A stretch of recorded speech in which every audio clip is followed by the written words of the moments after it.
we're gonna go on a mix of an Argentine paso and a little bit of cha-cha-cha. Non-sport na naman. Yes. Yun daw ang pinapanalo mo nung nasa tayo season 1 Oo nga. Buong dance namin, nag-aagawan sila sa akin. Wow, haba ng hair! In reality, syempre, parang wow, gano'n. Pero sa sayaw, parang pagod. Gano'n. Sumasakit na yung likod-likod ko. 1, 2, 3, 4. Kanina ako secure sa lifting, I think with myself, kasi kaya ko naman buhatin. Ay, paseng!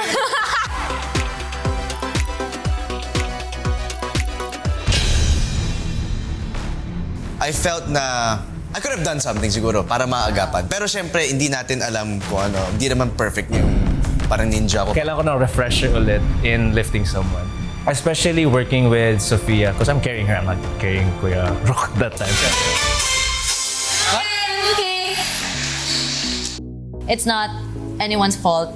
Things happen, sayaw lang, tuloy lang tayo. It takes time talaga to build that kind of trust in ano. Pero I have to commend Joshua din kasi 2-3 days lang tayo nagkasama tapos kaya na niya akong buhatin ng ganun. Ito yung pinaka-challenging na nagawa ko. The whole season, tas sa kanya pa nabigay, tas kaya namin gawin. Ay!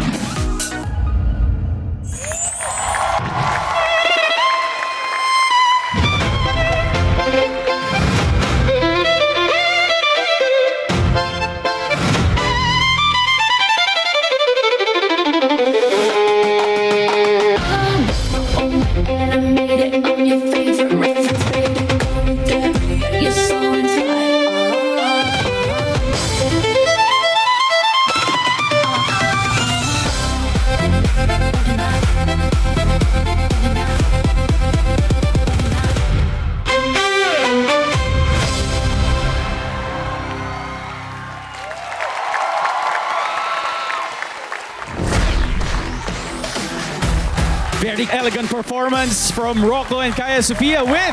Nako, Josh, welcome back naman sa Stars on the Floor. Good to be back. Good to be back. All right, thank you guys. Ray.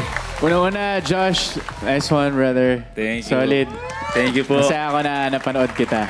Ito lang yung patunay for me na kahit na balot kayo, ang hot nyo tingnan kanina kasi totoo, ang sexy nyo panoorin lahat kayo kayong tatlo. Coach Louie, the master ng dance sport. Grabe. Yes. Yes.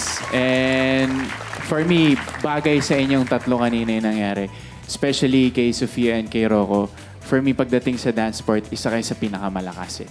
Kasi ang graceful tingnan, ang finesse, and para ako nasa ibang bansa kanina nung pinapanood ko kayong dalawa.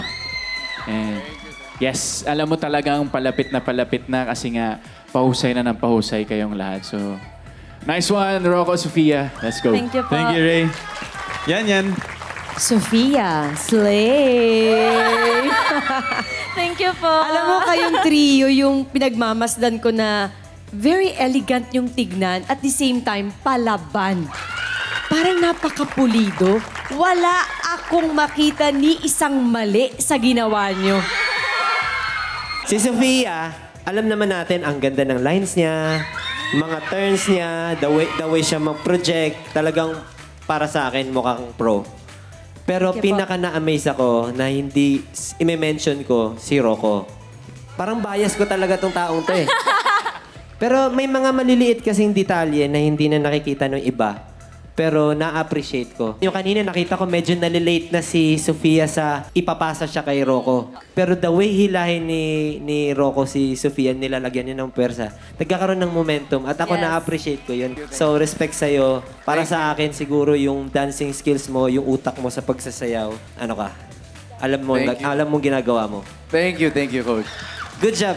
Good job. Thank you, Coach. Salamat sa ating dance authority to Kaya Sofia and Rocco Boy. And of course, kay Josh, maraming salamat. Thank you for gracing the dance floor once again. And if your favorite dance star duo is Rocco and Kaya Sofia, show your love by voting for them, especially now na mag-grand finale na next week. And our final trio for the night, Paul and Calista Denise with Kakay sa pagbabalikan ng Stars on the Floor.